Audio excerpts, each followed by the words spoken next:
And what you actually need is a moral support. And there are many people who will support you, like faculty. Or we had an opportunity to get associated with Will Grow, and it has been a very huge support.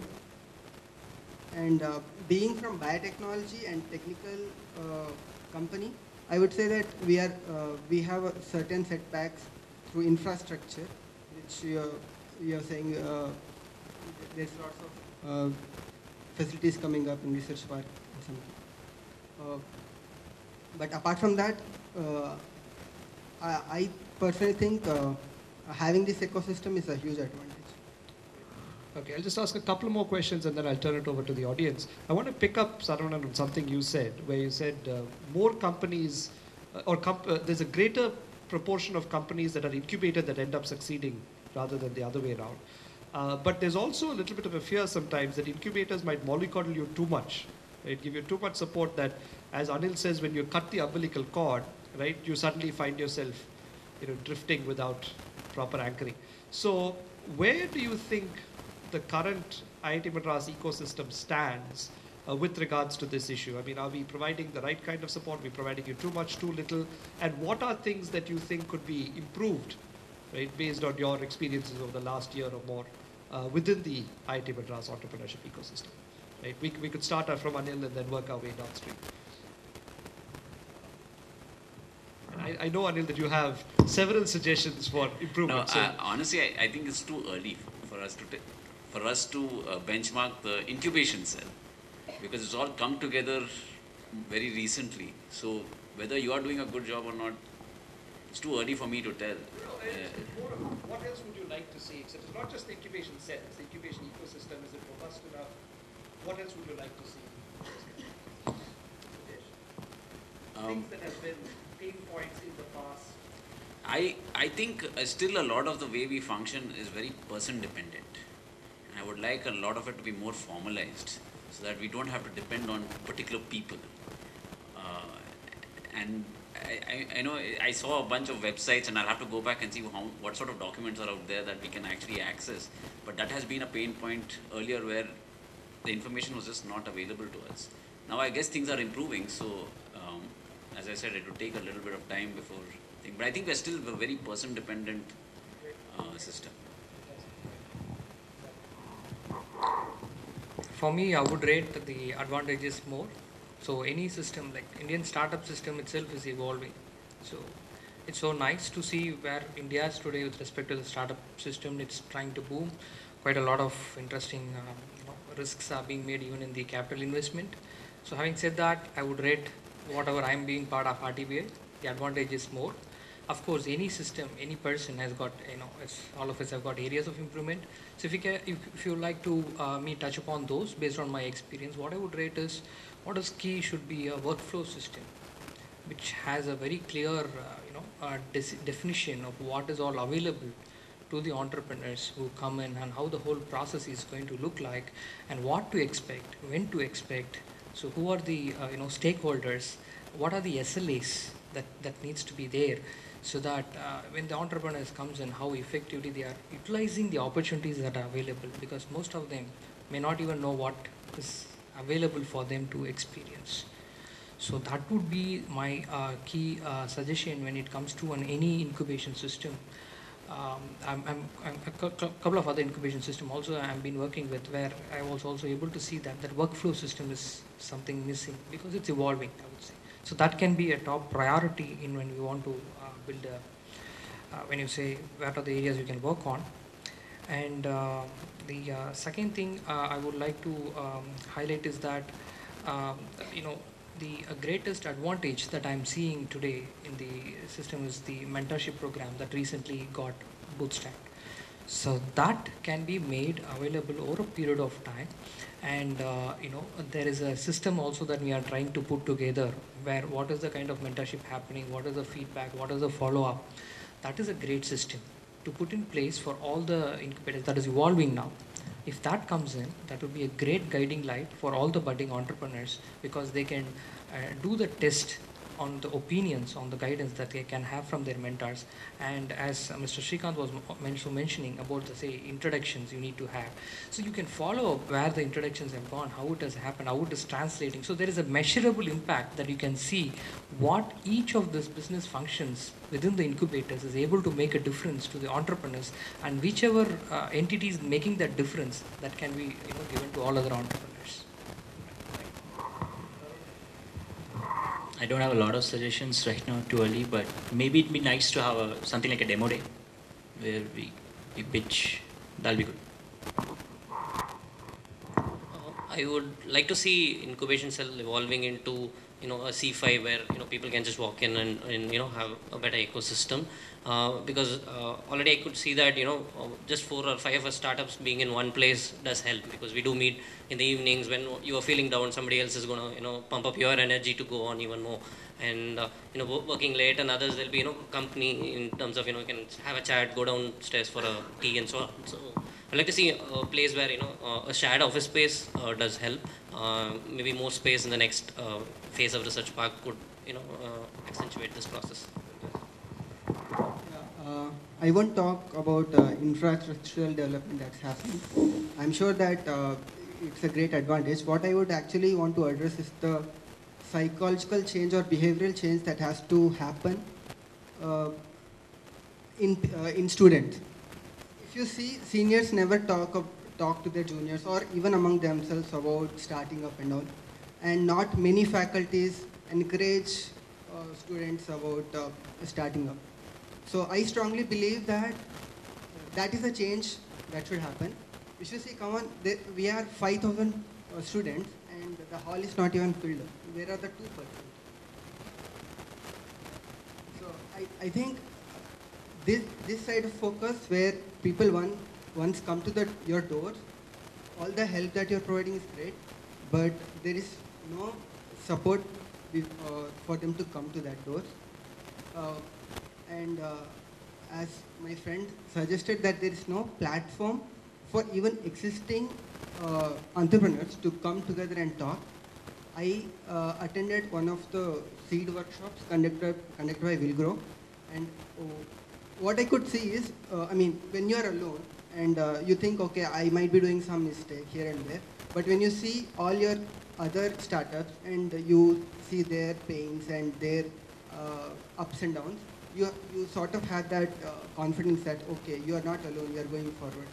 I would like to have a facility, some common platform where all the people who are associated with IIT, the entrepreneurs, can come together and Great. I think those are very perceptive suggestions, some of which we're working on, but some of which I think are quite innovative. At this point, I'd like to sort of stop my stream of questions and open it up to people in the audience who can ask questions. So, again, just sort of introduce yourself. If the question is addressed to a particular panelist, then please let us know who it is addressed to. Otherwise, if it can be answered by anyone, then make that clear as well. And to the extent possible, please address questions that are focused on incubation, the experiences of the incubators and so on. Yeah, please introduce yourself. Hello everyone, this is Vasant. I'm a professional from video software industry. I have around a decade-long experience outside. This question is to Mr. Ashwin as well as to the panel. I have a couple of questions. The first question is with respect to the incubation part. Like when an idea is being incubated within IIT Madras Council, how are the collaborations with similar councils in other IITs in India, probably in IAC Bangalore also, and also from other technological institutes in global? And my second question is with respect to the channeling part. After a cycle of 6 months or 1 year or 2 years of incubating ideas successfully, and probably at the time of cutting the umbilical cord, do we have the channel support of penetration into the market? For example, like even an electronic polling device that we use in Indian elections. Similarly, we have probably developed a very good device, a very novel device or something like that. Do we have a channel penetration? At the end of development of the device, do we have a forum who promotes our penetration? For example, any Tata Foundations or Reliance Foundation, I'm just giving an example. any penetration for forum, probably within India or in emerging markets like India or China, or probably in other global markets? Thank you. Both of your questions are related to connections between entrepreneurial ventures here and other incubation centers or other kinds of channels. I think at this point, my understanding, although I don't run the incubation cell, is that we don't have formal agreements with incubators from IISc or IIT Bombay or whatever, but I think there are informal collaborations, understandings of what happens there, and hopefully over a period of time there will be more knowledge and expertise flow. In terms of your second question, I think that's actually something that personally I'd probably ask some of my colleagues from the Entrepreneurs Forum to answer that, possibly more relevant. But I think developing those channels are probably more a function of the entrepreneur and the venture, rather than necessarily the ecosystem that creates all these channels for you. So while mentoring and so on can provide you a little bit of a glimpse of what's out there, I think it's up to the entrepreneur to go out and create those channels. That's just my view. I don't know if anyone here on the panel has a view on that. Otherwise, if there's somebody from Entrepreneurs Forum that wants to be something on that. Maybe. Yeah, in terms of access to markets, so what we have seen is that through the entrepreneurship forum, through contacts of alumni, it does help us, to open doors. So that's what you want. So beyond that, it's on you to, make the sale or, find the potential for your product and so on. So IIT is endowed with, a very good set of alumni, right? Who are on top positions whichever area you want to focus on. So that contacts will definitely help you open some doors, at least to have the first conversation. So. Right. Done by anybody but the entrepreneur, right? And those kinds of efforts actually, really the fact that you have a safety net and the fact that you have mentors within the IIT system that can help you creates the opportunities for you to go out and engage those customers, engage those channels, and start building them on your own.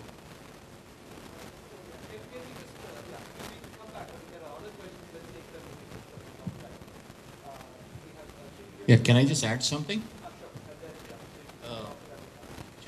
In terms of what Srikanth just said, I don't have a question, but I'd like to make a couple of comments. First one is, guys, I compliment you for doing this in India. India is one of the toughest countries to do a startup. It's a different kind of toughness here compared to Silicon Valley, but it really is one of the toughest countries to do, and so I compliment you for putting your foot forward and doing that. The second thing is, I was on the board of an incubation company in Geneva, Switzerland, and I was doing all this and helping them and so on. One of the things I found is many of the people, when I went in there, many of the people were engaging with themselves rather than going out to the market. And it's very nice when other people are there that you talk among yourselves, but the real lessons and the real information is got from the market. So it's more important to go out and talk to customers and talk to people who are going to use the kind of products that you're making, so that you then know what you have to do in order to be successful in the marketplace. Because finally, it's all about success in the marketplace. Everything else is frankly secondary.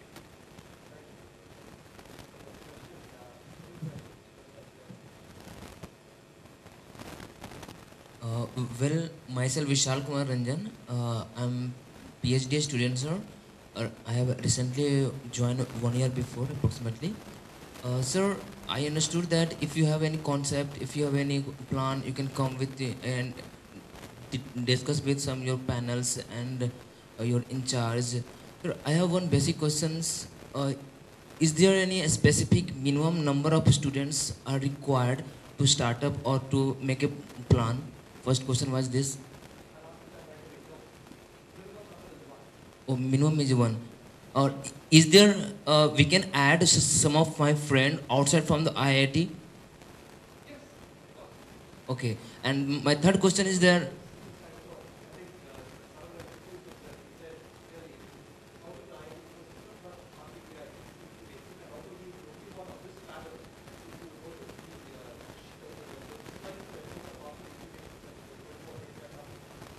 Okay.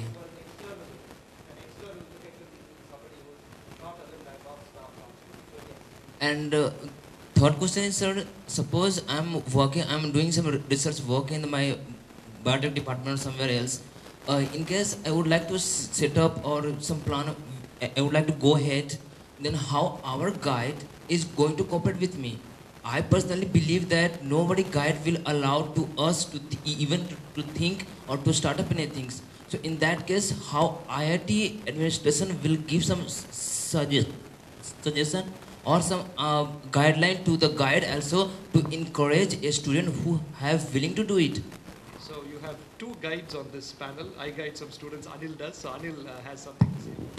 See, I think we have to separate some of these things that relate to your academia from the entrepreneurship thing. Now, if you're in your first year of your PhD and you want to start up a company, obviously your guide is going to have a major role to play out there. Now, I can tell you that my students are encouraged, obviously, because they are welcome to work in my company or some other company. But it cannot affect your academic program. Those are two independent things. So, if your guide is reasonable, then there's no problem. I mean, as an administration, we are not going to tell, do this. No academic institute's administration can force the faculty in any particular direction. I mean, I also believe we should not wait to finish our course and then we'll think to do it. So better. So actually, I don't know if you caught this, but there is a program from the Prime Minister's office where they are encouraging industrial PhDs by picking up 25,000 rupees a month of stipend, and the company will add another 25,000. So your stipend goes up to 50,000 rupees a month. I think you are saying on APLE. No, not that. But it just ended in November, or the deadline was. So again, this November there will be another deadline. But imagine that if you can actually leverage into something like that, then you are encouraged to do industrial type work for your PhD. Okay. So that's, one out. And maybe just to add on to what Anil is saying,